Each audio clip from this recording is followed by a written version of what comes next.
Boleh.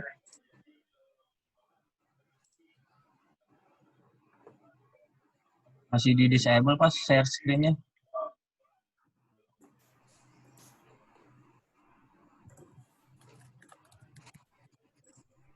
Udah. Oke.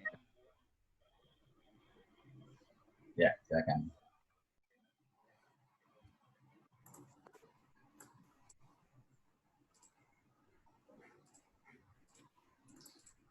Oke. Udah ya, Van. Silakan Mas Rahmat. Kita tolong di esrot ya, Mas Irfan. Oke, bismillahirrahmanirrahim. Assalamualaikum warahmatullahi wabarakatuh. Waalaikumsalam. Selamat pagi buat Prof, buat Dr. Umay, buat rekan-rekan sekalian. Sebelum kami mulai buat presentasi ataupun kita ibaratnya belajar bareng ya, sesi belajar bareng untuk kali ini adalah tentang Zigbee. Sebelumnya saya mengucapkan karena masih suasana lebaran, mohon maaf lahir batin, taqabbalallahu minna wa minkum. Semoga kita keluar dari Ramadan tahun ini sebagai seorang yang bertakwa, lebih baik dan lebih dapat menjadi beriman. Amin, insyaallah. Ya, langsung saja untuk kali ini kami ingin coba sekedar men-trigger ya, dalam arti kita sama-sama membahas tentang apa itu Zigbee dan bagaimana perkembangan.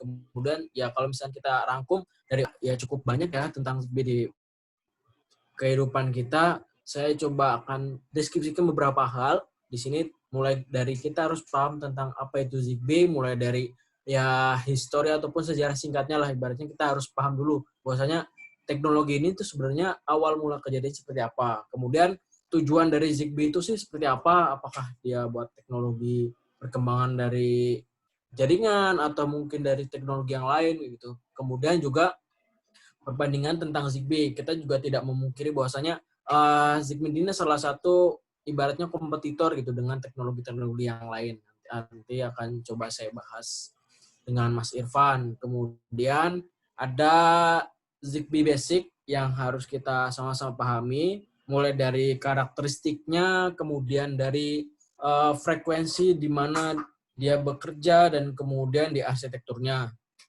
Juga kita akan coba membahas tentang bagaimana Zigbee itu bekerja pada peralatan-peralatan di teknologi kehidupan kita, termasuk bagaimana dengan teknologi topologi dan juga tentang channel access. Dan yang terakhir adalah kita coba akan sama-sama pahami di mana aja sih teknologi Zigbee itu diaplikasikan dalam kehidupan kita di sehari-hari. Lanjut, Mas Irfan. Ya, kalau saya baca-baca dari sejarahnya ataupun awal mula terbentuknya Zigbee, sebenarnya Zigbee itu bisa dikatakan sebagai suatu bentuk riset investasi dari beberapa promotor ya. Kalau di beberapa sejarahnya itu ada 8 promotor teknologi yang nanti coba akan saya tampilkan yang berfokus pada wireless teknologi ataupun jaringan wireless teknologi, di mana dia itu berbasic pada jaringan IEEE yang merupakan standar untuk mendefinisikan sekumpulan protokol komunikasi untuk jaringan tanpa kabel jarak ataupun tanpa kabel jangkauan pendek dengan kecepatan rendah. Dia itu lebih ke low rate personal area. Kemudian dia beroperasi di 3 gelombang ataupun 3 frekuensi, yaitu di bandwidth 868 MHz. Itu dipakai karena dia menjadi standar dari Eropa. Kemudian di 915 MHz yang gelombang ini ataupun frekuensi ini digunakan di sekitar area Amerika Serikat dan juga di Australia. Dan kemudian di 2,45 GHz yang itu adalah secara global banyak negara menggunakan pada frekuensi tersebut. Nah, di situ ada Specification for Communication Protocol base IEEE 802.15.4 standar. Jadi saya juga kadang-kadang suka masih bertanya-tanya apa sih standar dari IEEE 802.15.4. Zigbee itu kan awal mulanya ibaratnya boleh dikatakan dia tuh sebagai adiknya dari wireless gitu. Yang dulu wireless itu awal mulanya di tahun 1965 mulai diperkenalkan, kemudian hadirlah Zigbee ini yang ibaratnya bisa dibilang dari reliabilitasnya, kemudian dari segi ad hoc-nya dia lebih dapat mengakomodir dari kepentingan tersebut. Nah, kalau dari wireless sendiri kan dia kalau kita runutkan IEEE 802 itu ada beberapa bidang mulai dari 802.1 sampai dengan yang terakhir saya tahu di 802.22. Kalau di wireless sendiri itu di 802.11 yang itu di bidang wireless LAN working group.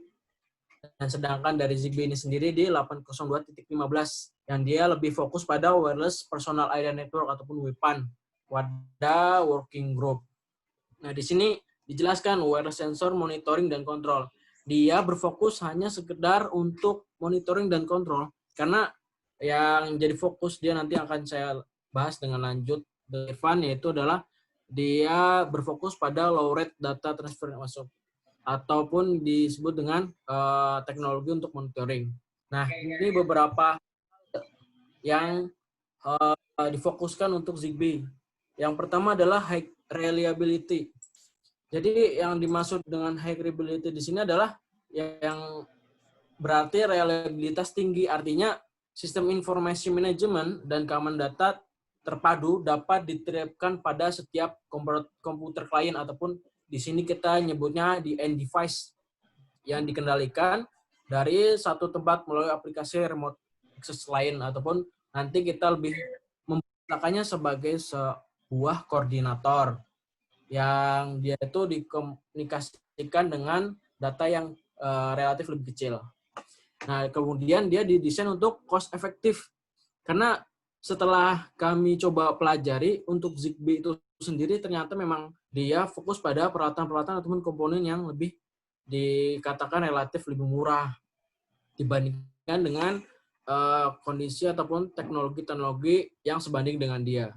Kemudian low power. Nah, ini yang menjadi kalau misalnya kita boleh rangkum intinya dari Zigbee adalah jargonnya dia adalah low power ataupun dia memiliki konsumsi untuk energi ataupun baterai ataupun listrik yang kecil. Selain itu dia juga memiliki tingkat keamanan yang tinggi dari beberapa sistem jaringan maupun topologi komunikasi antar device. Dan kemudian ini juga sebagai fokus dari Zigbee adalah low data rate. Begitu untuk secara umumnya tentang Zigbee yang bisa kita rangkum. Selanjutnya Mas Irwan.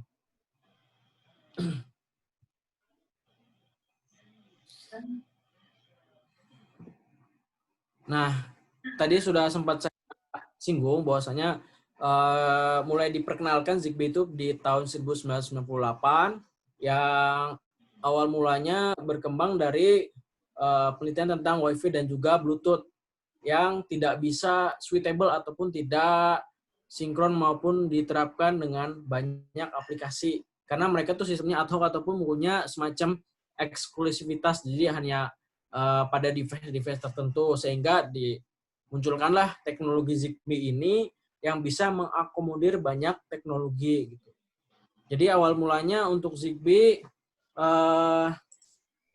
dia selesai dilakukan penelitian pada awal di 2003, di mana di situ dipromotori salah satu perusahaan di dunia itu Philips Semiconductor yang merupakan pendukung utama dari jaringan mesh.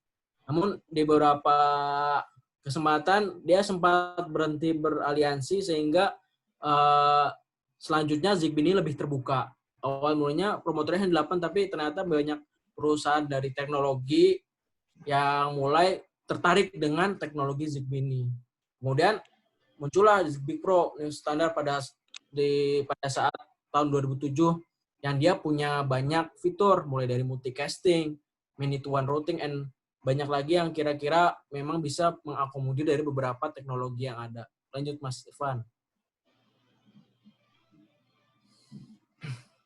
Nah, ini promotor-promotor awal mulanya berkembangnya teknologi Zigbee ya, yang mayoritas memang mereka yang fokus pada bidang elektronik, misal seperti Philips, Schneider Electric, Siemens, kemudian Mitsubishi Electric, Samsung, yang mereka sebenarnya memang awalnya kan tidak seperti yang kita bayangkan ya, seperti Samsung, kemudian Siemens, awal mulai, terus Mitsubishi Electric, yang sekarang lebih booming dengan device-device perangkat smartphone-nya.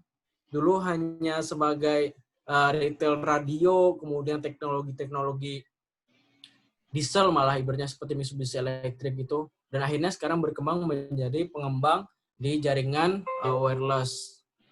Lanjut Mas Irfan.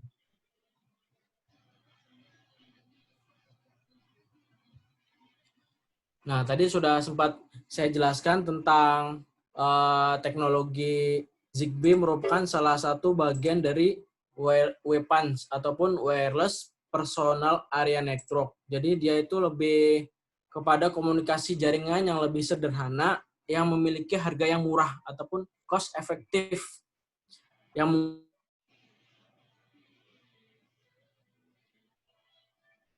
memungkinkan sambungan wireless dengan menggunakan sumber supply power yang lebih kecil. Sebenarnya tujuan utama dari sini adalah bagaimana menciptakan sebuah teknologi yang kita bisa banyak mengakses peralatan kita dengan mudah, easily, kemudian dengan cost effectively, kemudian juga dengan daya tahan baterai yang lebih lama.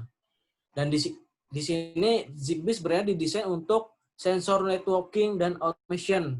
Misalkan seperti di peralatan smart home, untuk pintu, kemudian untuk lampu, kemudian untuk penyalaan ataupun mengaktifkan device-device yang sekiranya bisa dilakukan tanpa kabel ataupun wireless network. Nah, di sini untuk teknologinya kita mencoba memahaminya beberapa semacam, kalau microcontroller ini digunakan sebagai sebuah koordinator dari beberapa interface yang terpasang pada 8 bit maupun dengan 32 bit. Dan ini sebenarnya semakin simple dari teknologi Zigbee yang terpasang ataupun teraplikasi, maka dia akan lebih mengkonsumsi lebih sedikit tenaga, dan juga tentunya dengan semakin sedikitnya tenaga yang dikonsumsi maka akan extended battery life ataupun akan membuat untuk power supply kita lebih awet. Lanjut Mas Irfan. Nah, ini perbandingan antara Zigbee dengan aplikasi-aplikasi yang lain. Ada Bluetooth, kemudian wideband, kemudian ada Wi-Fi, kemudian Loonworks, dan juga yang lainnya. Di sini kita lingkari 3 item utama, karena memang dia fokusnya di situ ya, untuk low rate, kemudian untuk low consume of power, dan juga kelebihannya adalah dia dapat memiliki nodes, ataupun kalau kita bahasakan secara umum adalah end device-nya akan lebih banyak bisa terkoneksi ataupun jaringan topologinya.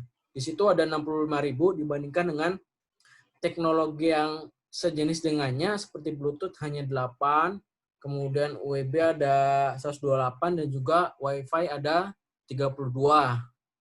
Di sini bisa dibilang very low karena bisa kita operasikan dia dengan mode seperti mode sleep. Jadi begitu dia itu tidak aktif, dia akan semacam idle, dan hanya akan aktif bisa dikatakan untuk teknologinya seperti periodikal. Jadi komunikasinya tidak terus-menerus seperti Wi-Fi yang terus terkoneksi, tapi juga dia bisa tidak aktif ataupun bisa ibaratnya mode hibernate ya kalau misalnya laptop kita, sehingga dia akan lebih rendah dalam hal konsumsi energi.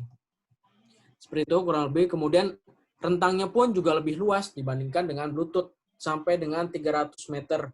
kalau Bluetooth yang saya baca itu di beberapa sumber, dia tuh paling hanya sampai 30 kaki, kurang lebih ya, 15 sampai 20 meter. Dan itu mengalahkan dari WiFi malah yang hanya sampai dengan 100 meter. Mungkin ya suatu saat Zigbee ini akan menjadi pengganti dari Bluetooth maupun WiFi yang sampai sejauh ini masih sering kita gunakan gitu. Apalagi dia sekarang ini kan kita sedang digadang-gadang untuk energi baru terbarukan, kemudian yang bagaimana dalam satu device itu bisa bertahan lama untuk konsumsi energinya, itu juga dia bisa berkomunikasi dengan sekecil-kecilnya data gitu. Sampai ibaratnya dulu kita sama-sama paham bahwasanya pertama kali hard disk ada kan 5 megabit segede gaban gitu ya, segede lemari, sampai sekarang udah sampai segenggam ataupun bahkan sejari kita. Nah, itulah mungkin salah satu purpose dari riset yang dilakukan oleh para ilmuwan. Selanjutnya nanti akan kita sama-sama bahas berkaitan dengan arsitektur dan juga karakteristik dari Zigbee yang disambung sama Mas Irfan. Mau Mas disambung dulu Mas. Terima kasih Mas Rahmat. Oke, untuk selanjutnya karakteristik dari Zigbee, yang pertama itu low power. Low power itu didapat karena semua perangkat Zigbee itu memiliki low duty cycle. Jadi mereka itu bekerja ketika perlunya aja, ada data yang harus dikirim atau ada data yang harus diterima. Jadi penghematan baterai jadi terjadi gitu. Jadi setiap perangkat dapat menghemat lifetime baterainya mereka masing-masing.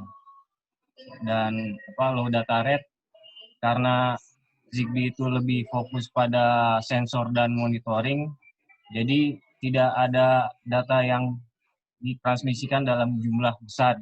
Jadi cuma data-data kecil yang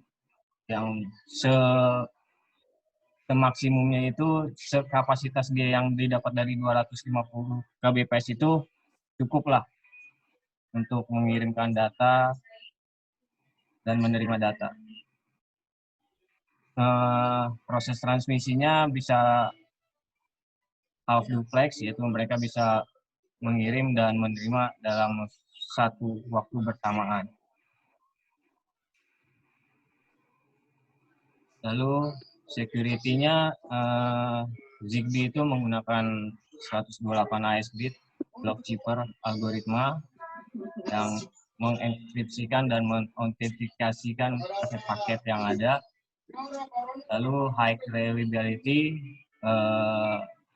proses komunikasinya menggunakan carrier sense multiple access with collision avoidance yang nanti saya akan jelaskan.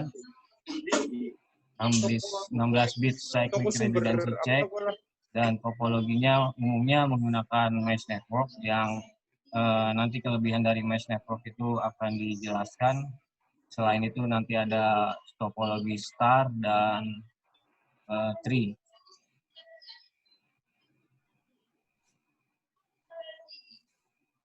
Oke, ini seperti yang tadi Mas Rahmat sudah jelaskan, frekuensi-frekuensinya yang umumnya di dunia ini menggunakan frekuensi di 2,4 giga, di mana itu nanti ada 16 channel yang bisa didapat dari frekuensi itu, dan di Eropa 915 mega itu cuma dari satu channel, di sekitaran Amerika dan Australia di frekuensi 868 mega itu ada 10 channel, dan dengan data rate yang berbeda-beda di 2,4 ada bisa sampai dengan 250 kilobit per second, di 915 itu bisa mencapai 20 kilobit per second, dan di 868 itu bisa mencapai 40 kilobit per second.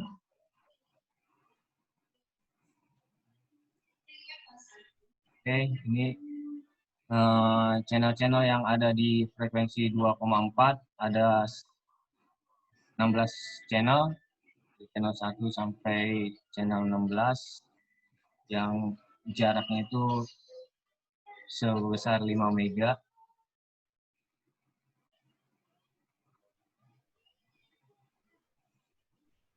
Oke, untuk modulasi yang digunakan untuk 868 dan 915 itu umumnya menggunakan BPSK yang merupakan modulasi yang paling simpel dan lebih robust, bisa tahan terhadap noise dan distorsi, dan cuman hanya dapat memodulasi 1 bit per simbol. Di 2,4 menggunakan offset quadrature PSK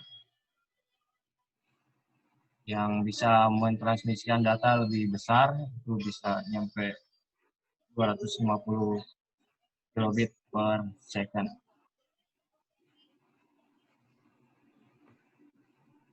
Ini Zigbee komponen yang Mas Rahmat lagi. Ya, masuk Mas Irfan. Kita lanjutkan untuk pelajaran mengenai untuk Zigbee komponen ini. Jadi tipe device dari jaringan Zigbee ini dibagi beberapa ya. Kalau misalkan secara garis besarnya adalah Zigbee ini terdiri dari 3 komponen utama. Yang pertama adalah koordinator, kemudian ada router dan juga end device yang mereka akan terhubung dengan ada 2 macam, yaitu full function device ataupun FFD dan juga reduced function device. Yang masing-masing kalau misalkan bisa kita bahasakan, yaitu untuk full function device itu bisa dikatakan dia sebagai bapaknya, dalam artian dia punya kemampuan melaksanakan semua pekerjaan yang dideskripsikan dalam standar IEEE itu yang 802.15.4, dan kemudian dia bisa menerima segala aturan-aturan jaringan. Jadi bisa dikatakan dia bapaknya di situ dalam suatu jaringan komponen topologi dari Zigbee. Dan kemudian untuk RFD sendiri ataupun reduced function device, dia bisa dikatakan sebagai anaknya karena dia hanya mempunyai beberapa kemampuan ataupun kemampuannya terbatas dibandingkan dari FFD yang dia bisa berkomunikasi dengan sembarang device dalam artian yang dalam lingkupnya. Kemudian RFD juga hanya bisa berkomunikasi dengan hanya 1 buah device FFD.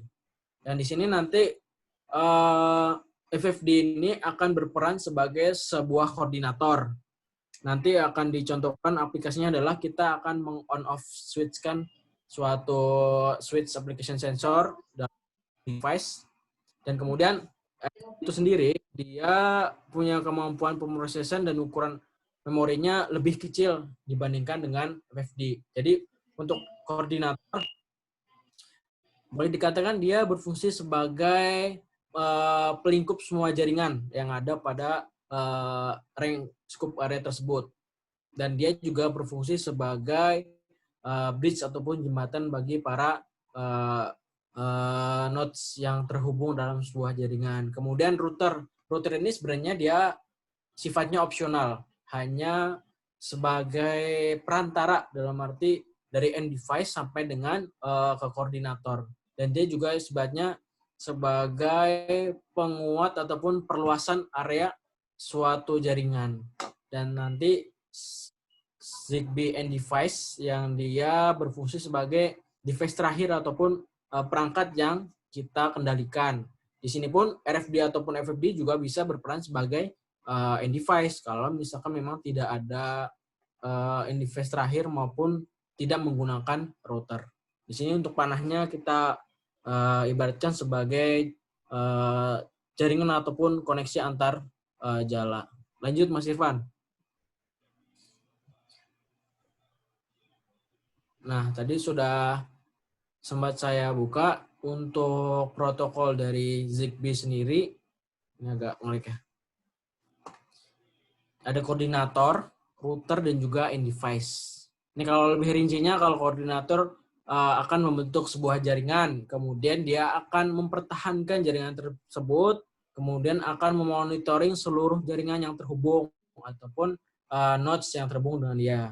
Kemudian dia juga akan mengalokasikan channel mana yang harus dilalui dari sebuah komunikasi jaringan. Dan dia berperan sebagai trust center pun juga bisa gunakan sebagai router. Tuh. Kemudian router adalah bawahnya jaringan nih. Kalau misalnya koordinator sebagai bapak, routernya anak, kemudian device-nya adalah cucu gitu.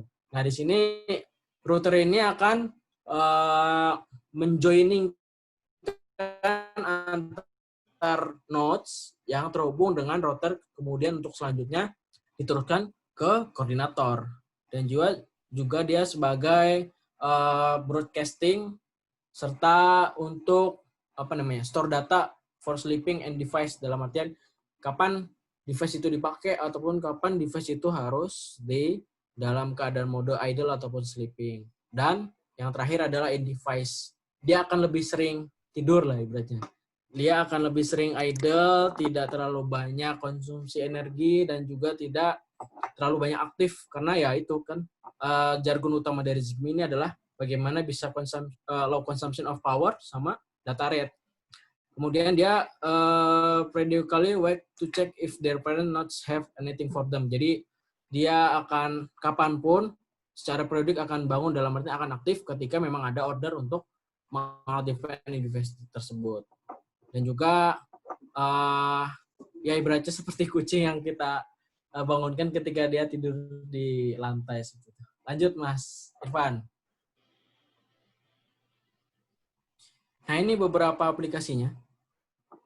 Kalau kita lihat dari gambar, di sini Zigbee koordinator di sebelah kanan, kemudian ada router-router yang saling terhubung, dan selanjutnya yang terakhir ada device. Misal di situ adalah kita mengontrol seorang pasien, ini di sebuah jaringan di rumah sakit ya. Seorang pasien entah itu dia untuk memonitor detak jantung, kemudian atau mungkin untuk memonitor yang sifatnya periodik adalah misalkan suhu tubuh ya. Kan biasanya kalau seorang dokter ataupun suster perawat gitu kan setiap kurang lebih berapa jam sekali gitu. Selama mungkin saya di rumah sakit itu pada saat waktu nemeni kerabat gitu ya untuk dirawat, biasanya beberapa jam sekali akan dicek untuk suhu tubuhnya. Nah, dari sini sebenarnya dari situ bisa kita gunakan Zigbee teknologi ini. Sehingga kita juga tetap dapat memonitor dan datanya pun tidak terlalu besar ya. Tidak seperti kayak CCTV yang harus merekam ataupun record 24 jam seperti itu. Dan kemudian akan dikoordinator oleh Zigbee koordinator di sini.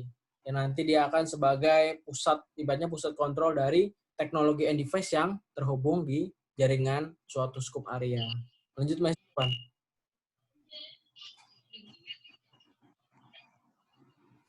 Nah, topologi dari Zigbee itu sendiri dibagi jadi 3, yaitu di Zigbee Mesh ataupun Zigbee dengan model jala, kemudian juga ada topologi star ataupun bintang, dan juga topologi tree ataupun pohon. Nah, di sini kita lihat dari masing-masing warna, ada merah sebagai Zigbee koordinator, kemudian biru Zigbee routers, dan juga kuning Zigbee device.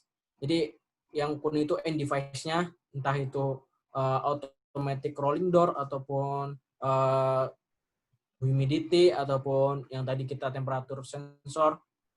Kalau star itu lebih simpel ya. Dia di koordinator, kemudian dia langsung memonitor para Zigbee device-nya. Tidak ada ataupun tidak menggunakan Zigbee routers. Mungkin ini lebih ke scope yang lebih kecil gitu dibandingkan dengan yang lain.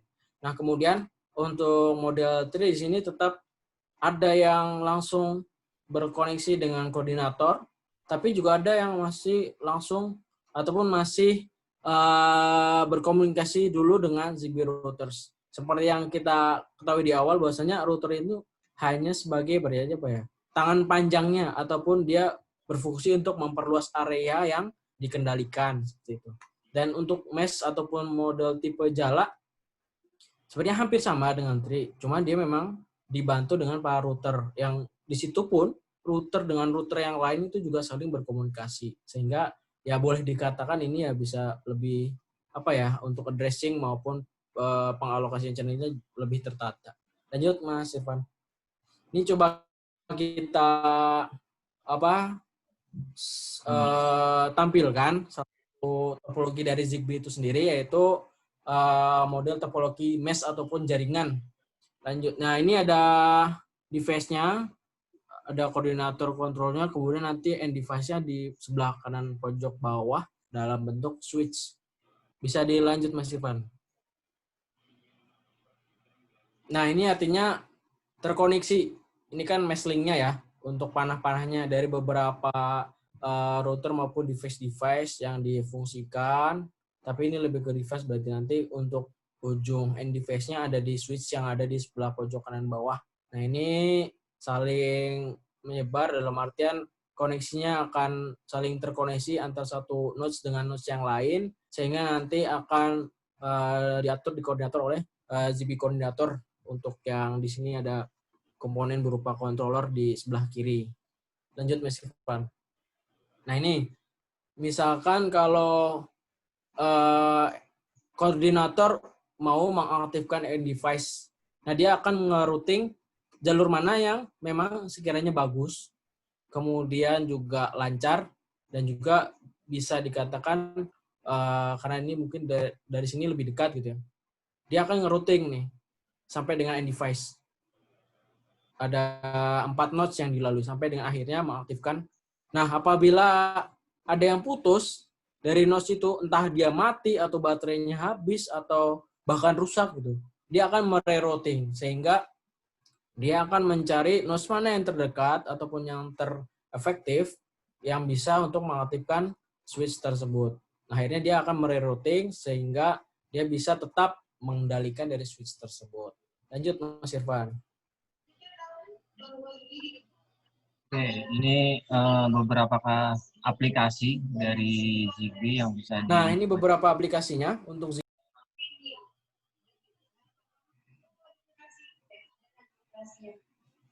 Enggak, Mas. Ya, beberapa aplikasinya mulai dari building automation yang kita tahu misalkan untuk mengaktifkan lampu, access control, kemudian keamanan, dan yang paling sebenarnya bisa banget diterapkan di Indonesia itu kan karena beberapa sudah menerapkan ya, untuk pasien monitoring seperti detak jantung, terus memonitor suhu, dan juga keadaan bagaimana pasien. Kemudian ada di industrial control, di energy management, kemudian lingkungan. Nah, di sini pun sebenarnya kalau saya langsung lihat nih, apalagi saya kan di sini di bidang power teknologi ya untuk energi primer. Sebenarnya sudah ada, cuman belum semua unit pembangkit, misalkan kalau saya boleh angkat contoh di PLN gitu ya, untuk penerapan ZigBee ini masih pada menggunakan untuk lebih ke FTP ataupun koaksial. Kalau misalnya nanti sudah siap, apalagi jaringannya sudah oke, paling nanti kita akan beralih kepada teknologi ZigBee karena memang banyak peralatan di pembangkit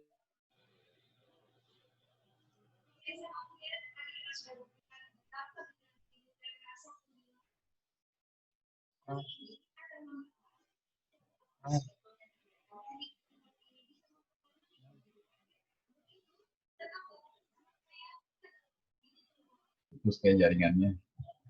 itu dengan menggunakan sensor seperti sensor suhu, sensor kecepatan gitu. Kayak ZigBee itu kadang kalau untuk ZigBee telecom service dan juga home control yang paling tren kalau dari ZigBee ini sebenarnya kalau saya lihat lebih ke home control, mulai dari mengaktifkan AC, lampu taman, lampu rumah, kemudian seperti panggangan roti gitu ya. Dan beberapa yang lain di consumer elektronik dan juga di PC. Ini paling beberapa saja kan, TV juga termasuk di home control ya. Lanjut, Mas Irfan. Nah, ini contoh yang tadi saya sempat. Ini salah satu device ataupun tampilan dari ibaratnya brandednya yang kita coba angkat. Salah satu contohnya adalah produk IKEA.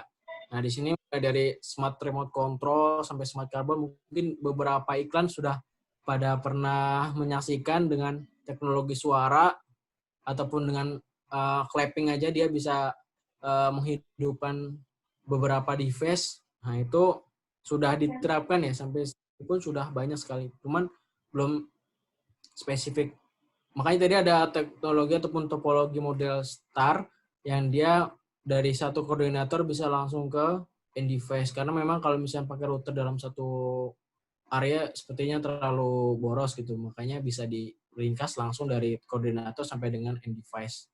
Banyak sekali yang sudah pakai dengan end device. Kalau misalkan kita bedah secara lebih dalam gitu ya. Kemarin saya sempat coba searching-searching untuk device-nya itu. Jadi koordinatornya itu kita bisa pakai microcontroller seperti Raspberry, kemudian nanti ditambahin dengan beberapa microchip untuk memiliki sebuah perangkat komunikasi ataupun wireless, dan kemudian nanti dia langsung dimasukkan ke dalam device tersebut. Misalkan lampu nih. Tapi dari beberapa produk IKEA sebenarnya mereka sudah embedded di dalamnya itu sudah termasuk chip untuk wireless. Dan mungkin beberapa ada yang sudah terintegrasi sama smartphone gitu. Bisa diatur untuk warna lampunya, kemudian bisa diatur untuk seberapa terang ataupun redupnya dari teknologi gitu. Dan mungkin nanti ya beberapa dekade ke depan Zigbee bisa jadi sebagai satu teknologi yang bisa berkembang. Dalam artian tidak perlu konsumsi energi yang besar ataupun dari data rate-nya juga nggak terlalu besar. Ya, selanjutnya Mas Irfan bisa dilanjut. Saya minum dulu. Kasih Mas. Oke, market. Ya, ini seperti yang disebutkan oleh Mas Rahmat, market utama dari Zigbee itu yang pertama ya untuk home control di apa kontrol lampu, pintu, smoke detector, remote control TV, AC, lalu untuk commercial building, wireless sensor network, industri, dan sensor. Oke, nah, ini cara komunikasi perangkat Zigbee. Ya, di sini kita bagi dua. Itu ada yang menggunakan beacon dan satu lagi yang tidak menggunakan beacon. Yang untuk yang beacon enable network itu koordinator akan memberikan slot-slot waktu untuk tiap-tiap masing device untuk mentransmisikan datanya. Jadi untuk setiap perangkat memiliki waktu-waktu tertentu untuk dapat mentransmisikan datanya.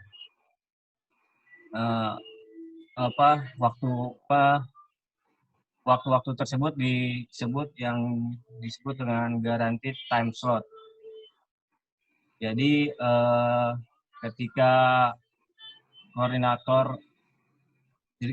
koordinator mengirimkan data, itu akan menunggu pada saat device mana yang akan aktif, atau kebalikannya device akan mengirimkan data pada waktu-waktu tertentu yang telah ditentukan oleh koordinator.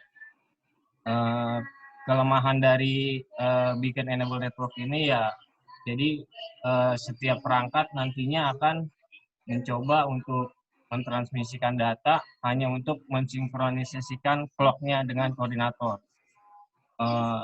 Kalau ada informasi ya kita anggap itu sebagai suatu kondisi yang bagus. Cuman kalau cuma untuk mengkoordinasikan aja kan jadi ada kesia-siaan gitu. Jadi ada baterai yang terpakai nantinya. Lalu untuk yang non-beacon enable network itu tiap perangkat bebas untuk mentransmisikan datanya ketika ada informasi yang akan dikirimkan. Itu dengan menggunakan metode coalition Carrier Sense Multiple Access Coalition Avoidance, CSMACA. Jadi setiap perangkat yang akan mentransmisikan datanya itu akan men-search dulu apakah di channel itu ada frekuensi yang transmit atau enggak gitu. Kalau ada frekuensi yang transmit berarti dianggapnya channel itu sedang full. Jadi dia akan menunggu beberapa waktu lagi untuk mentransmisikan datanya sampai ketika dia men-search lagi Ketika channel itu kosong, baru dia akan mentransmisikan datanya ke koordinator. Oke, ini pro kontra dari Zigbee. Ya, keunggulannya ya Zigbee high reliability, seperti yang saya sebutkan Mas Rahmat, cost-nya lebih murah dan menggunakan power yang lebih rendah, security, dan itu open source, bisa di remote dan mudah untuk diimplementasikan, serta memiliki self-healing network seperti yang tadi ditunjukkan pada topologi mesh network. Kontranya itu dia memang diperuntukkan untuk low data rate, hanya untuk mentransmisikan data-data yang rendah. Dan hanya range-nya itu sampai 75 meter saja. Jadi, kapan kita bisa menggunakan Zigbee ya? Ketika kita tidak sering mentransmisikan data, dan data yang kita transmisikan itu bitnya kecil. Dan jumlah node-nya banyak, serta banyak device yang akan kita gunakan. Oke, seperti itu. Terima kasih. Mohon tanggapannya dan masukannya. Ya, makasih Mas Rahmat dan Mas Irfan. Silakan teman-teman ada yang ingin discuss, ingin menambahkan, ya. Karena kan pada dasarnya kita sama-sama belajar di ruangan ini. Dan tadi saya lihat, saya dengar Mas Rahmat dan Mas Irfan itu antusias benar ya dalam mempersiapkan sekian banyak slides yang dicari lah, dicari berbagai macam sumber, dan terutama ketika menerangkan application-nya itu antusias ya. Jadi memang isi dari mata kuliah Digital Wireless Communication itu adalah teknologi-teknologi yang baru ya. Jadi inginnya kita itu memang ada semacam membuka wacana, membuka perspektif, dan sepertinya semuanya itu akan ya paling nggak perasaan kita ya. Sepertinya semuanya itu berguna, sepertinya semua itu. Nah, jadi harapannya memang demikian, dan saya cukup bersyukur bahwa program Magister Teknik Elektromercubuana ini tidak hanya ngurusin teknologinya saja, ya. Kita juga ada triple helix istilahnya ya. Ada 3 pilar penting dalam teknologi secara umum, ya. Teknologinya itu sendiri, biasanya mainannya orang teknik elektro secara murni. Ya, kalau orang elektro itu ya kenalnya kabel, solder gitu. Kasihan banget gitu kan. Mas Irfan banget lah gitu ya. Kabel, solder gitu. Padahal nggak gitu juga. Nggak gitu juga ya. Orang elektro juga boleh katakanlah terlibat mengurus regulasi ya, karena apalagi teknologi wireless itu regulasinya sangat tight ya, sangat ketat karena dia memancar. Jadi harus kita ikut, dan regulasi itu juga akan ngejelimet, dan sepertinya Depo Info mesti dibantu. Ya, Pak Denny itu kewalahan kalau jalan sendiri. Jadi harus ada semacam pressure dari academician dan dari sisi lain. Dan yang ketiga itu bisnisnya. Nah, ini yang menarik. Ya, bisnisnya ini ya apalagi zaman sekarang ya, masa-masa unik ya. Masa-masa unik, jangan bisnis dengan cara yang biasa.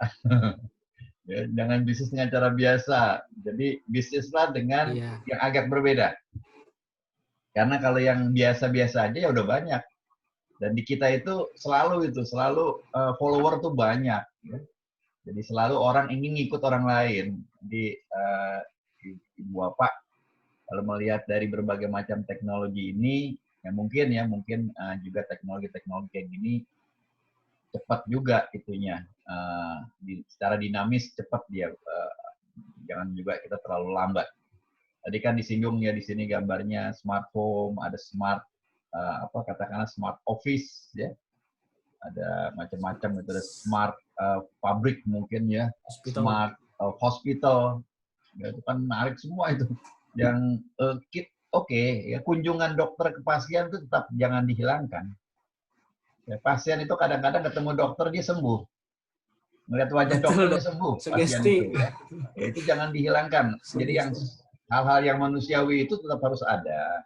Tetapi ada hal-hal yang bisa jadi yang mungkin dokternya pura-pura ngukur di situ, tapi dia datang.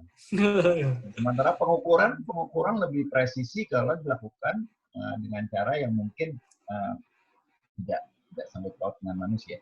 Kemudian di level yang lebih tinggi lagi smart city. Ya, smart city juga harus kita dukung gitu. Smart city itu bukan berarti bukan berarti semuanya serba otomatis saja, tapi ada hal-hal yang tidak mungkin dilakukan secara manual.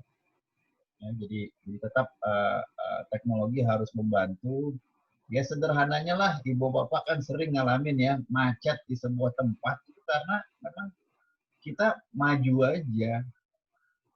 aja pada di sana ada penumpukan vehicles. Ya padahal kan dengan teknologi bisa dikasih tahu gitu. Ini di daerah situ tuh jumlah vehicles sudah sekian banyak gitu. Jadi kita memberikan semacam informasi di awal sebelum kita stuck di macetnya. Kadang-kadang kan gitu, kita tuh maju ke suatu tempat yang di sana udah stuck tapi nggak ada info. Kemudian lampu lalu lintas. Lampu lalu lintas itu kan lampu lalu lintas yang cerdas adalah lampu lalu lintas yang mengetahui kondisi lapangan.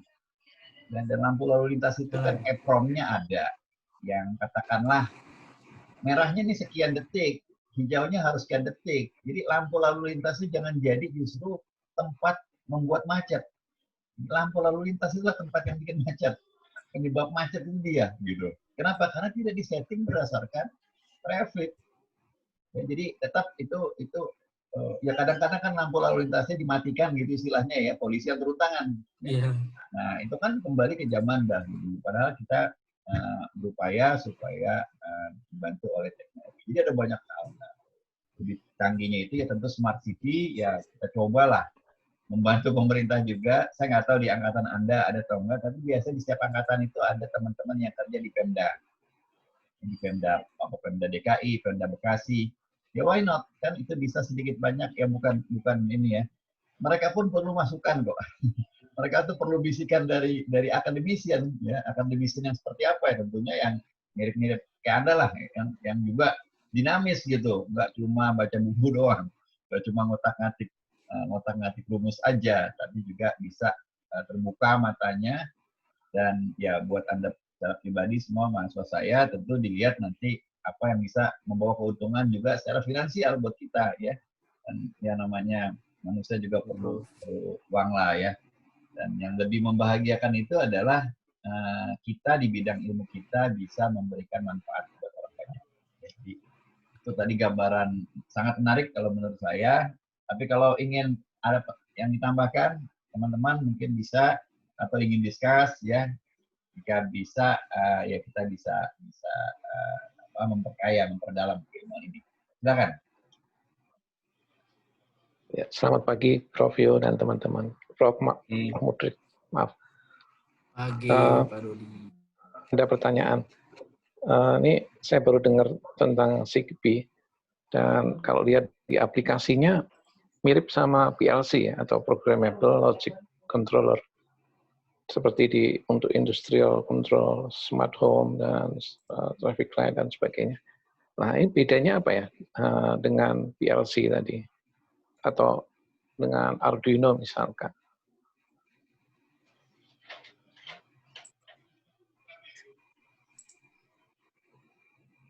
Ya, seperti itu.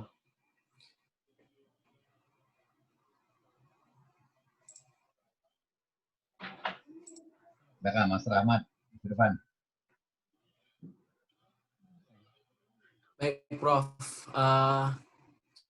Pada intinya tadi kita sama-sama ya mendengar bahwasanya tadi Pak Dodi bertanya tentang PLC gitu, yang boleh dikatakan yang lalu-lalu tuh hampir setiap hari saya berhubungan dengan PLC di pembangkit gitu ya. Dan kita coba review dulu sebenarnya seperti apa sih untuk prinsip kerja PLC ataupun Programmable Logic Control gitu. Kalau yang saya temui di lapangan, jadi kalau PLC itu kan dia lebih ke lebih banyak ke data biner ataupun data discrete ya, dalam artian dia semacam switch on off-nya menggunakan trigger ataupun menggunakan relay, dan lebih banyak pada perangkat yang boleh dikatakan harus real time dalam arti, dan juga harus akurasinya lebih tinggi, dan juga lebih banyak untuk PLC itu yang menggunakan wire ataupun dengan koneksi kabel dibandingkan dengan wireless.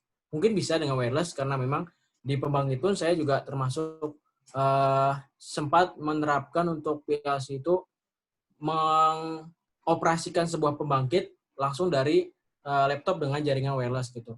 Cuman kalau misalkan dibandingkan dengan Zigbee, tadi kan kita sempat menekankan bahwasanya Zigbee itu kan coverage areanya luas, tapi dengan catatan dia di low data rate gitu. Dalam artian data transmisinya rendah. Sedangkan kalau PLC yang sejauh ini saya terapkan di pembangkit itu cukup besar ataupun sangat bisa dikatakan besar sekali ya untuk PLC, untuk untuk transmisi datanya, dan juga jelas untuk konsumsi energinya dia harus powerful dalam artian lebih besar, dan juga dia terus-menerus, tidak seperti Zigbee yang dia periodically, begitu dia di dimension dia langsung aktif gitu. Tapi untuk kalau PLC lebih banyak untuk dia paling tidak harus ada power standby yang terus-menerus dari prinsip kerja dari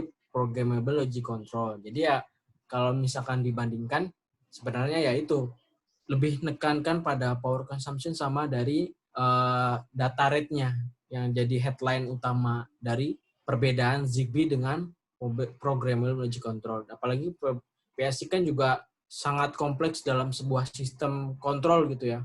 Sedangkan kalau dari Zigbee ini hanya sekedar untuk low cost ataupun effectively cost, itu tidak bisa diterapkan di perangkat-perangkat pembangkit yang dia aktivitasnya sangat kompleks, kemudian data transmisinya tuh sangat banyak, kemudian yang dikontrol pun juga cukup banyak. Apalagi kalau misalkan dari Zigbee ini hanya sekedar komponen controller bisa gitu. Ya barangkali nanti suatu saat bisa dikembangkan jadi sebuah device yang sangat canggih gitu ya. Tapi untuk saat ini pun dia sepertinya masih terfokus pada low cost efektif maupun low consumption of power seperti itu. Barangkali Mas Irfan mau nambahkan. Enggak, Mas.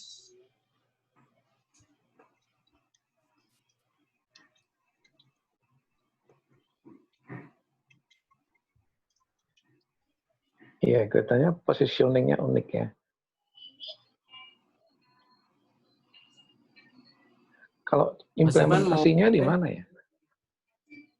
Saya jarang melihat ada Zigbee di mana gitu. Sama, Mas. Pernah gitu, pakai Zigbee gitu. Saya cuma ngeliat di videonya aja di home automation, jadi dia bisa, misalkan ketika kita baru buka pintu itu lampu ruangan langsung nyala, seperti itu, AC langsung nyala. Ketika kita meninggalkan suatu ruangan lewat sensor motion detector sensor, kita udah nggak ada pergerakan di ruang itu, lampu tiba-tiba mati ya. Seperti itu yang baru saya lihat dari videonya, Mas Dodi. Iya. Kalau kita mau beli device-nya atau sistemnya gitu, berapaan gitu, dan gimana? Produk IKEA kayak Mas. Kayaknya udah ada deh, Mas. Produk IKEA banyak, Pak Dodi. Ya. Smart lamp. Di Shopee harganya 500 ribuan. Oh ya. Saya sempat ngecek. Oh, ada ya. Yang menggunakan nama XB. Ya. Jadi dia tidak menggunakan nama Zigbee tapi XB. Oh. XB dan XB Pro yang lebih terkenal. Yeah. Kalau aplikasi ya tadi salah satu contohnya itu seringkali memang Zigbee menggunakan nama Wireless Sensor Network, WSN. Jadi WSN itu kalau secara teoritis tadi dia bisa sampai up to 64.000 nodes. Ya, walaupun pada prakteknya nggak akan pernah ke situ. sempat nanya beberapa orang di luar negeri itu, enggak sampai segitu.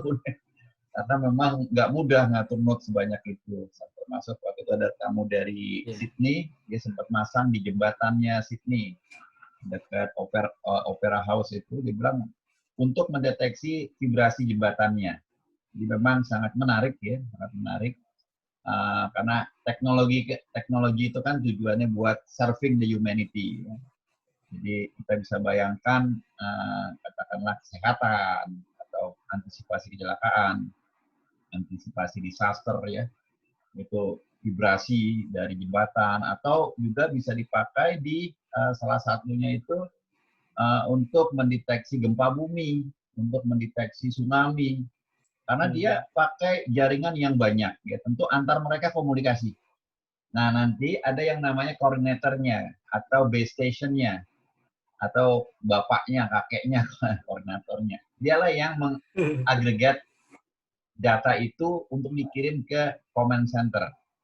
Jadi bahkan di dalam dunia militer yaitu ZigBee atau Wireless Sensor Networks dipakai untuk mendetek atau memonitor daerah-daerah di pinggiran, daerah-daerah luar dan terluar. Jadi ya kita bisa bayangin katakanlah Kalimantan lah, anggap aja ya, Kalimantan atau daerah Papua itu kan nggak mungkin di sepanjang perbatasan yang panjangnya 1000 km itu dipasang tentara, atau katakanlah dipasang pagar ya, yang mungkin juga monitoring atau maintenance-nya mahal. Tapi dengan wireless kita bisa mendetek apa yang terjadi di sana.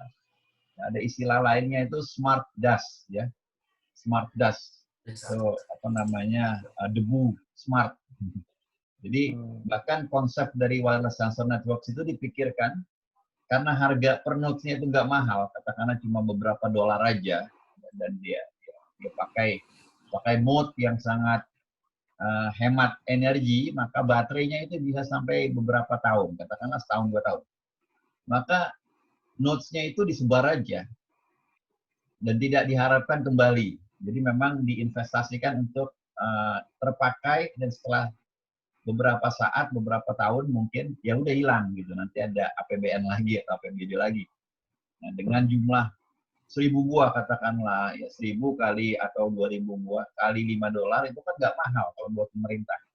Tapi dia bisa menghemat manpower yang mungkin butuh makan, butuh kesehatan ya. Jadi cukup banyak aplikasi-aplikasi yang bisa dipakai. Ya kita mungkin kalau di dalam negeri ini ya mungkin teman-teman senang melihat smart home ya, smart office, smart hospital. Coba deh, kalau kita punya kenalan gitu ya, kenalan-kenalan di kantor, kenalan-kenalan di rumah sakit ya, banyak loh. Mahasiswa Mercu Buana itu jadi direktur di sebuah kantor ya. Bahkan mahasiswa doktor Mercu Buana itu ada satu kepala rumah sakit. Ya itu pendekatannya melalui begitu gitu, jualan baik dari friend to friend, yang mungkin menarik. Jadi peluang-peluang bisa kita carilah ya, kita cari. Sekarang kan semuanya orang mikirin COVID aja, Coba bayangin itu, kalau kita bisa mengantisipasi itu beberapa tahun yang lalu, itu kan kaya raya itu ya.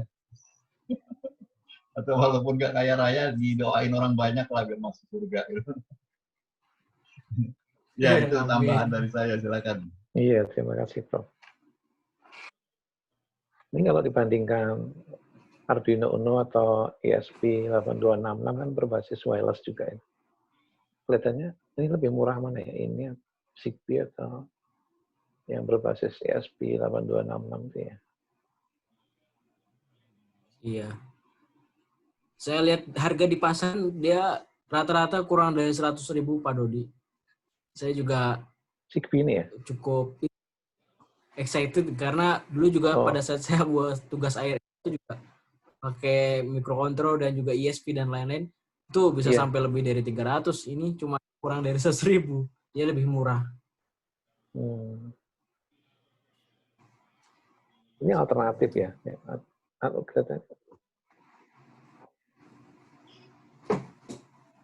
Betul. Iya, menarik sekali. Bisa Ya, instalasinya, Mas. Zigbee-nya itu ininya, communication-nya. Jadi kalau kita lihat Communication ya. dari suatu sistem itu kan lengkapnya itu banyak ya. Ada katakanlah tadi Pak Doni cerita ada sensor, ada actuator-nya. Sensor and actuating-nya itu kan di ujung sana. Jadi mungkin sebagai end sistemnya.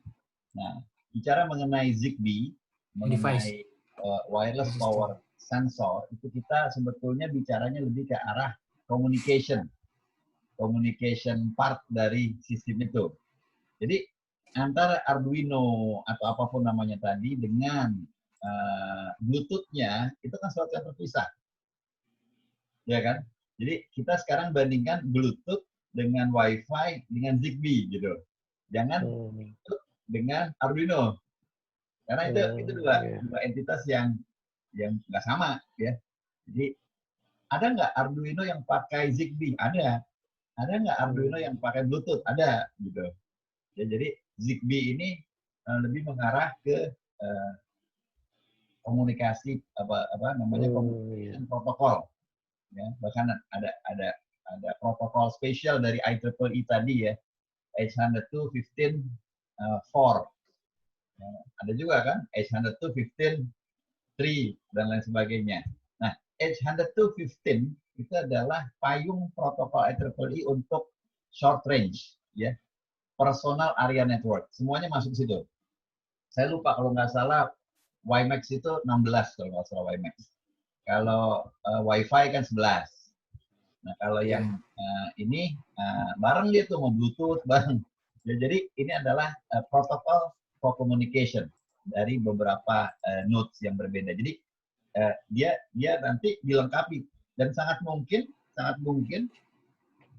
Zigbee itu connect dengan PLC.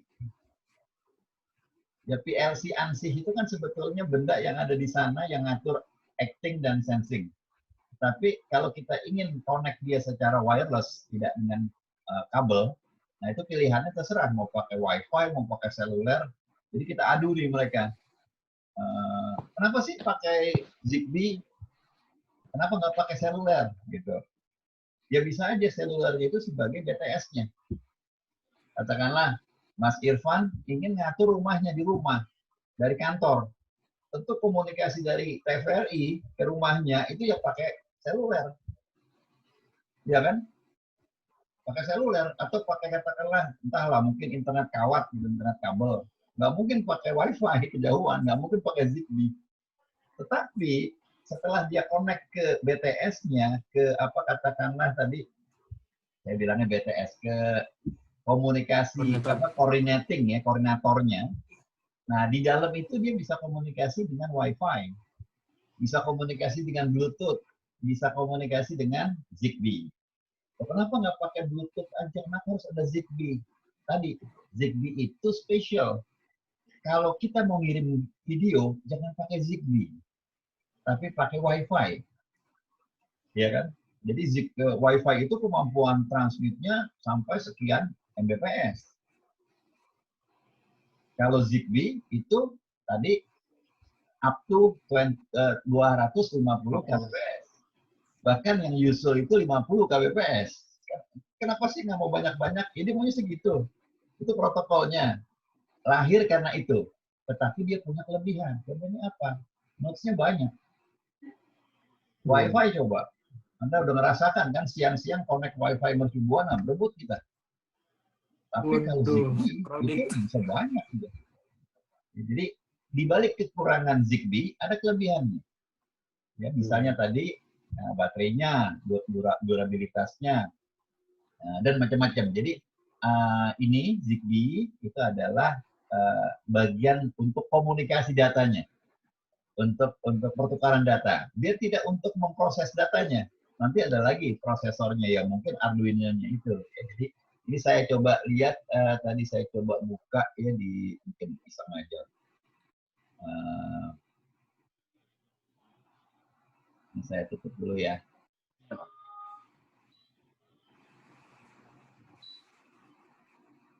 Kelihatan ya? Mana orang jualan. Iya, kelihatan. Ya, jadi ini Betul, Prof. eBay. Saya kadang-kadang suka iseng buka-buka eBay. Jadi ya ini macam-macam lah. Kalau mengenai harga, ya nggak tahu lah ya. Ada yang mahal, ada yang murah. Ini udah mahal banget. Whatever lah bisa dilihat. Ini ya harganya juga lumayan lah ya, lumayan. Ya mungkin kalau ada juga yang murah bisa di. Jadi ini tinggal dimasukin aja kata kuncinya apa nih, XB ya. Coba kalau Zigbee saya klik keluar apa. Jadi udah aplikasi jadi ya, tinggal dipasang di smart temperature ya, whatever lah ya, bisa. Ya paling nggak kita bisa ngelihat peluang dan peluang-peluang ini bisa barangkali kita convert jadi makna gitu ya. Menolong orang, menolong suatu kantor, menolong kantong kita juga gitu. Silakan Iya, peluangnya. terima kasih Prof. Pencerahannya. Sama-sama. Silakan mungkin bisa lanjut. Izin bertanya, Prof. Silakan Mas Haris. Tadi kan dijelaskan kelebihan Zigbee itu ke monitoring sama kontrol ya, Prof ya.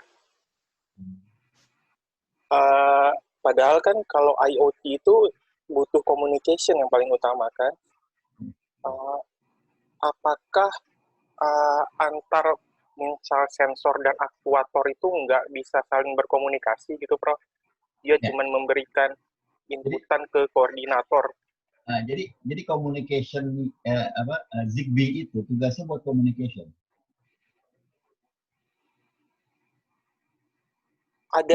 Ada saling komunikasi antar sensor dan aktuator juga ya, Prof?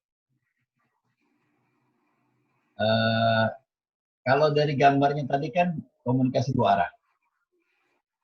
Komunikasi dua arah. Jadi kan yang jadi pertanyaan ketika dia acting itu ada monitoring nggak? Kalau ada monitoring berarti ada feedback ke koordinatornya. Kalau saya sih ngebayangin ada monitoringnya. Katakanlah nyalakan lampu, ya itu pasti ada acknowledgement lampu nyala atau lampu mati.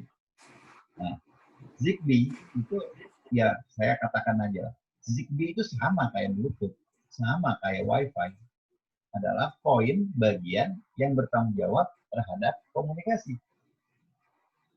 Ya, secara umum. Makanya dia masuk ke mata kuliah saya. Saya tidak akan masukkan PLC. Karena PLC tugasnya bukan buat communication secara umum, tapi buat acting and control ya. Sensor secara umum. Saya nggak membahas tentang apa itu, katakanlah sensor cahaya, sensor suhu. Saya nggak mau bahas di mata kuliah ini. Karena agak geser sudah. Iya, Prof. Nah, nanti kita bikin mata kuliah khusus gitu misalnya. Nah, jadi sama aja ini. Cuma yang menarik itu kalau nggak salah di beberapa slide yang saya telah tampilkan, di beberapa pernah tampilkan juga tadi dan di beberapa presentasi sebelumnya, ada semacam bagan atau kurva yang menggambarkan sumbu horizontal itu jangkauan, sumbu vertikal itu data rate. Jadi kita lihat persis itu, Bluetooth itu ada di jarak dekat. Wi-Fi udah mulai jauh, agak ke kanan. Seluler agak ke kanan lagi karena jangkauannya jauh. Kemudian ultra wideband itu jarak dekat, tetapi data rate-nya tinggi sekali, maka dia ada di kiri atas. Ya, kita kan bikin semacam mapping. Ya, nah disitulah indahnya bahwa para insinyur ini membuat berbagai macam teknologi, protokol atau apapun namanya, itu masing-masing ada kelebihan kekurangannya. Ya tentu kita bersyukur, dan para insinyur itu pun juga orang-orang cerdas. Mereka bikin itu ada aim-nya, ada goal-nya, ada maksudnya. Ya, coba bayangkan semuanya cuma Wi-Fi, dia kan boros kalau Wi-Fi aja. Ya kan? Jadi ada yang lain, katakanlah Zigbee ini. Kenapa sih Zigbee nggak diperbesar data rate-nya? Kalau kita kan selalu tabrakan itu antara kalau data rate diperbesar nanti kebutuhan bandwidth akan naik. Dan muncul lagi nanti ketika kita naikkan ordo modulasinya, kebutuhan energinya naik lagi. Ya. Jadi ini berantem terus semua. Sekarang kan lagi rame, ya entah benar atau enggak, ya itu ada teori konspirasi, 5G menyebabkan COVID. Wah, kan rame lagi, kan seru lagi gitu. Kenapa? Karena menstimulasi virusnya itu buat nempel di badan kita. Ya, ada gerakan menolak 5G kan? Ya, jadi seru lah gitu. Artinya memang kita ya akan memilih teknologi yang sesuai dengan kebutuhannya. Nah, dengan memikirkan katakanlah cost harga ataupun cost energi dan bandwidth yang dipakai. Nah, ternyata Zigbee ini adalah alat komunikasi atau cara berkomunikasi yang kurang lebih sama seperti Wi-Fi, Bluetooth, dan lain sebagainya, tetapi memiliki karakteristik tadi yang dibahas oleh Mas Rahmat dan Mas Irfan. Ya, tentunya nanti itu bisa dilihat lagi. Videonya akan saya share di YouTube, ya bisa dilihat. Mas Irfan sama Mas Rahmat kan akan viral lah ya, akan ngetop lah. membahas tentang Iya, Prof, belum ada yang versi Indonesia, Prof. Belum ada. Mungkin udah ada tapi belum begitu banyak. Jadi kan kita bisa ya minimal bergerak di ruang lingkup sekitar kita dulu ya, kalau seandainya bisa lebih besar ya nanti lebih tinggi lagi. Tapi itu kalau Pak Dodi ini kan bergerak, sering punya hubungan dengan militer ya Pak Dodi ya. Nah itu sangat mungkin militer Indonesia itu perlu banyak. Waktu itu pernah saya dikontak ya sama orang penghubungnya Panglima. Jadi dia ingin wilayah laut kita itu seluruhnya dijaga sama WSN, sama Zigbee. Bukan cuma di permukaan laut, tetapi juga di tengah-tengah, di underwater gitu. Itu kan nggak mudah loh, WSN underwater. Karena gelombang elektromagnetika itu sangat terganggu oleh air. Jadi kalau kita celupkan ke dalam air, gelombangnya itu apalagi air laut. Gelombangnya itu dengan jarak barangkali beberapa meter aja itu udah hilang.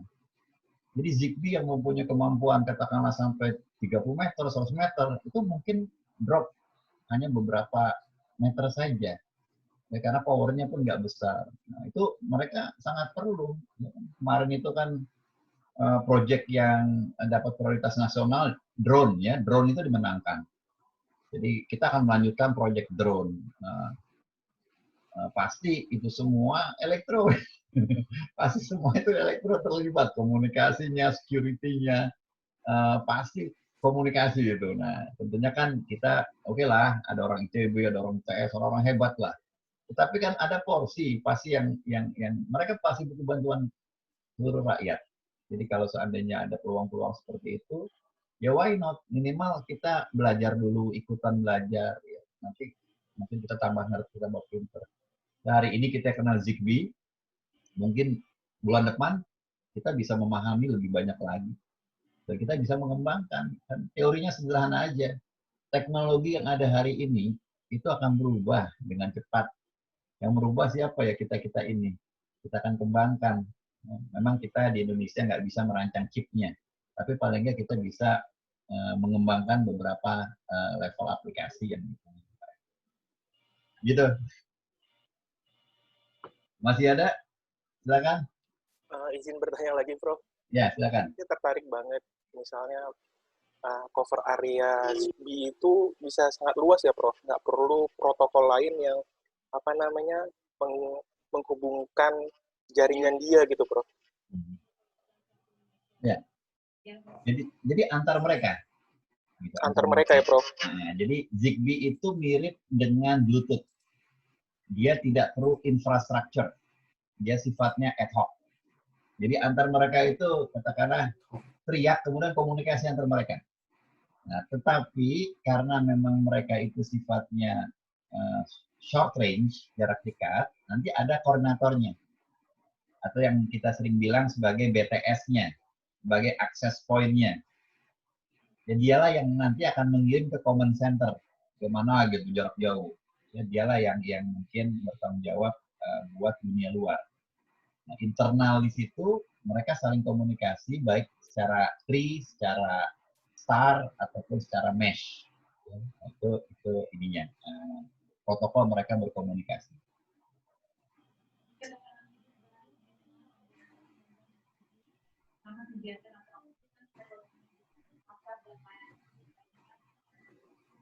Makasih banyak, Bro.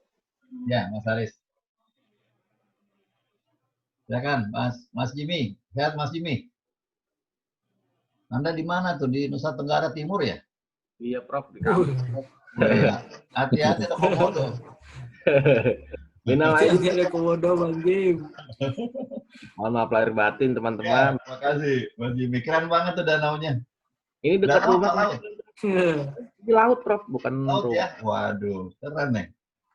10 menit dari rumah, Prof. Iya, waduh. Anda di sana sekarang? Enggak. Rencana sih memang pulang lebaran ini, tapi karena COVID ya nggak jadi. Di Jakarta? Ya, di Jakarta. Keren itu. Kota apa itu?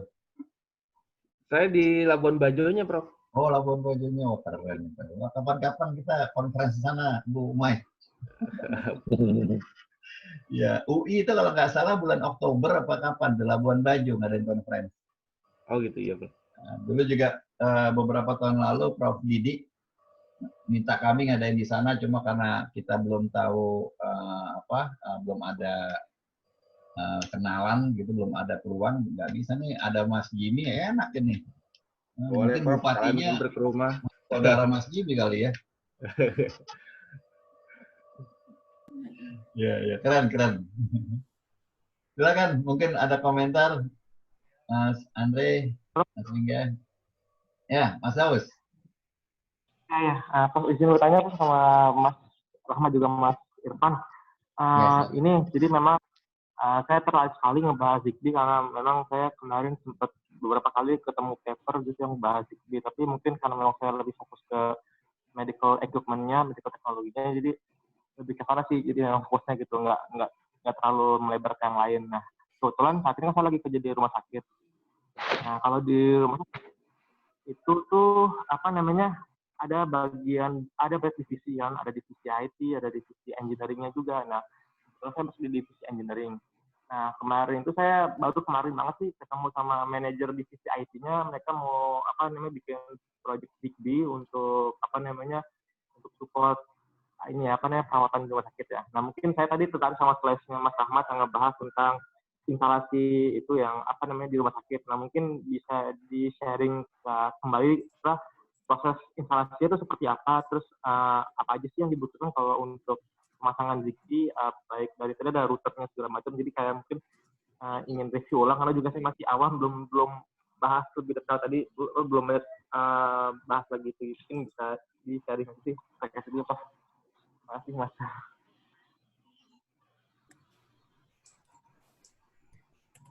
Mesti diundang ini Mas Rahmat sama Mas Irfan. Bilangin aja sama kepala rumah sakitnya.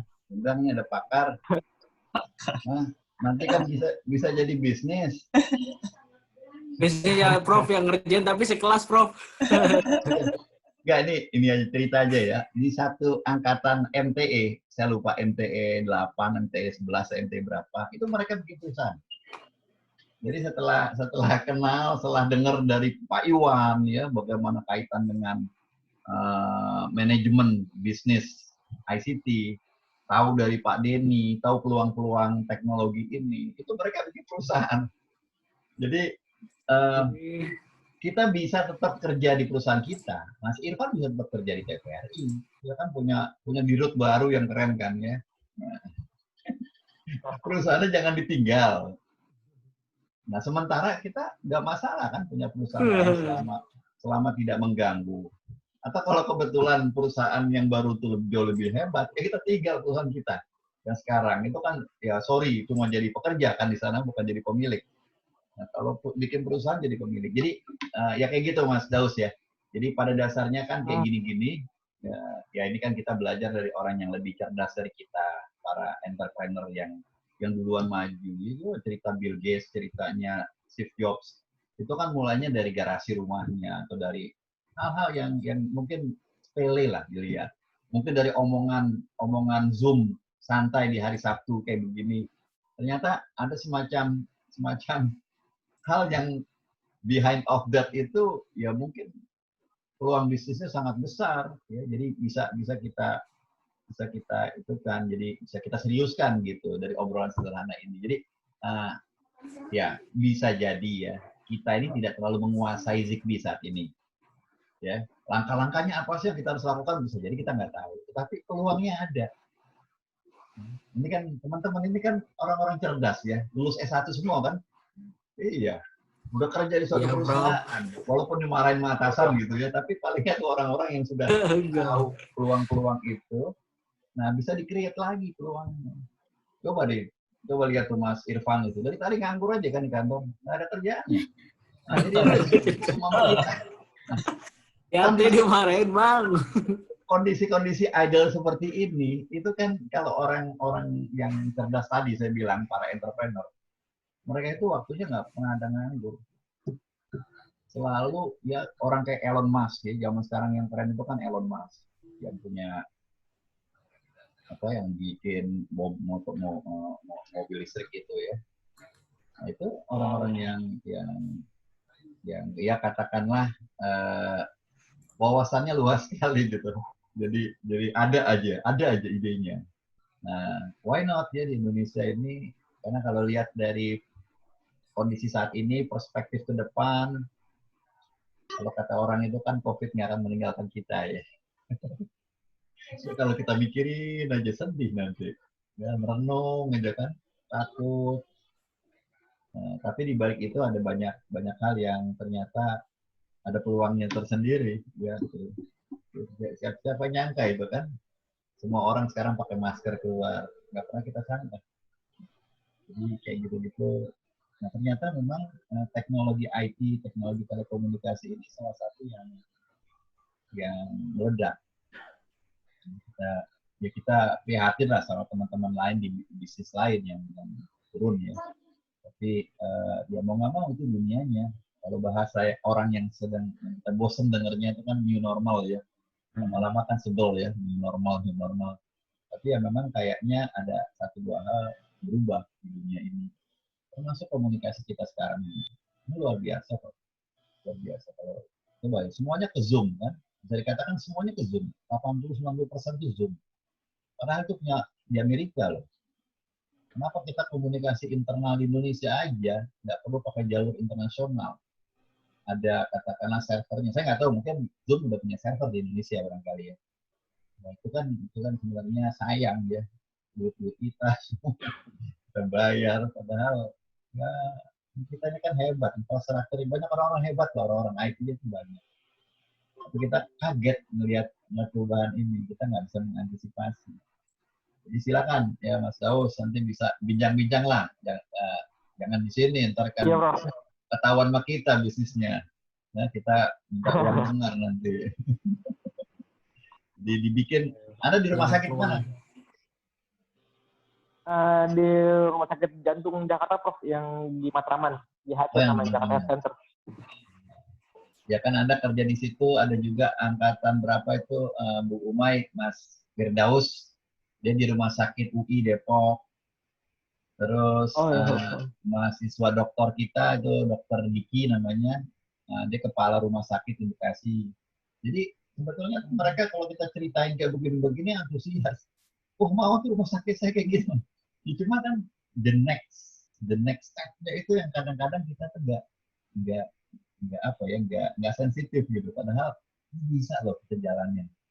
Dan rumah sakit yang kayak gitu, kalau memang bisa, ya barangkali, ya nggak tahu, mungkin rumah sakit besar ya, kayak Siloam atau yang mana gitu, barangkali udah sedikit banyak menerapkan ya. Tapi kalau seandainya bisa secara komplit, itu kan barangkali the first rumah sakit di Indonesia, kita nggak tahu. Robotnya ITS aja kan kemarin sempat rame, walaupun ya biasa-biasa aja kan. Itu kan sebetulnya teman-teman penggemar robot udah banyak di Indonesia, cuma keduluan sama ITS. Jadi ITS yang jadi trendsetter gitu. ITB kan juga gondok kan, ya Bu Mai. ITB gondok kan, aduh ITS. Jadi ya itulah dunia. Kita nggak harus jadi orang yang terhebat, tetapi orang yang bisa mengantisipasi. orang yang tanggap ya. Trendsetter itu kan orang yang tanggap. Seringkali kita tuh, oh saya juga bisa tuh sebetulnya, ya tapi kan telat. Ngomongnya bisa sebetulnya. Nah ini mumpung kondisi-kondisi gini, ada obrolan santai ya, ada orang kerja di sini, di tempat lain, ternyata ketemu. Silakan nanti. Ada yang lain, silakan. Oke, Ya. Prof. Mas Muksin, Mas Imam, apa kabar? Mas Hingga, sehat semua ya? Sehat, Prof. Minal aidin, wal faizin. Ya, benar aja loh Pak Izin, Mas Imam. Nggak pulang kampung? Saya kampungnya di sini, Prof. Ya. Jadi yang pulang kampung, Mas Rahmat ya, emang kerjanya di sana ya? Iya, Prof. Di mana Anda? Jawa Tengah. Di Tengah. Iya, jadi base-nya itu di apa namanya di Banyumas, cuman saya juga ada kantor di Semarang juga gitu. Karena kan PLTAC Jawa Tengah kan tersebar Prof di Jawa Tengah mulai dari ujung Purwokerto sampai dengan Wonogiri. Anda kerja di mana sih? Indonesia Power, Prof. Oh, Indonesia Power. Sebelumnya di Jakarta? Ya, kantor pusatnya di Jakarta, di Gatot Subroto, head office saya. Cuma saya iya. Jadi Anda beruntung dong ya, bisa di kampung gitu istilahnya ya. Iya. Ya paling enggak nanti kan kita sampai selesai semester ini, nah kita lihatlah semester depan gimana ceritanya. Memang salah satu hambatan terbesar kampus kita ketika ada mahasiswa yang harus lab. Ya kemarin di S1 itu pusing mereka. Jadi ada mata kuliah lab, saya nggak tahu tuh solusinya gimana. Kemudian juga tesis TA yang sifatnya bikin alat, ngukur itu agak complicated. Tapi sebetulnya kan kalau kita mau ini ya, ya kan COVID ini jangan terlalu kita takuti, jangan terlalu kita anggap remeh. Sebetulnya kan di tengah-tengah aja. Jadi kita jangan terlalu paranoid juga. Gak mau keluar rumah sama sekali ya kan susah juga hidup begitu. Jadi sebetulnya kalau kita lihat PSBB itu pun juga selama kita mengikuti prosedur yang ditetapkan, itu kita boleh ke kantor. Kita boleh beraktivitas melebihi dari sekedar di rumah ya. Dan Mas Irfan ini kan di TVRI ya, kerja juga mau nggak mau. Jadi sebetulnya sih ada aja solusi selama tidak ada penumpukan manusia. Jadi ya harusnya Bapak ya kita jalani lah. Anda kan semester 3 sekarang, semester depan terakhir gitu istilahnya. Ya kita jalani, paling nanti ya wisudanya nggak normal gitu. Nggak tahu apakah UNB akan menjalankan wisuda online, kita belum tahu. Paling itu yang kita masih belum ada gambaran. Penerimaan mahasiswa baru aja nanti yang briefing ya, yang Anda pernah jalani 2 semester lalu atau 3 semester lalu, itu pun kampus kemungkinan tidak mengadakan temu briefing. Karena yang datang nanti ya bisa 2.000 orang, bisa 1.500 orang. Jadi semuanya secara online dan itu kita akan jalani. Ya mudah-mudahan juga ibu bapak yang ada di sini para mahasiswa tidak terlalu terkena dampak lah, baik secara finansial ataupun dampak lain. Karena banyak mahasiswa kita yang terkena dampak cukup parah. Ya, jadi sampai dengan pemutusan hubungan kerja itu cukup banyak dan pimpinan UMB yayasan juga udah dengar, mudah-mudahan ada jalan bantuan lah dari mereka. Ya. Tapi saya nggak mau ngomong lah ntar sampai PHP ya. Tapi kita udah sampaikan ke pemilik kampus, ke yayasan bahwa mahasiswa kita secara umum ini ya ada yang aman-aman aja gitu, ada yang it's okay gitu ya. Tapi ada sebagian, terutama yang di S1, itu kasihan juga karena banyak yang masih istilahnya itu berada pada level yang paling bawah di sebuah perusahaan. Jadi mereka yang terkena duluan. Jadi ya mungkin kita bantu. UMB juga kemarin sampai saat ini juga ngumpulin uang gitu. Yang mau menyumbang. Jadi saya bukan ingin Anda menyumbang, bukan. Tapi dia mengumpulkan uang yang saya melihatnya kok masih sedikit gitu, baru 300 juta. Padahal kan kampus ini kampus besar, alumninya banyak ya.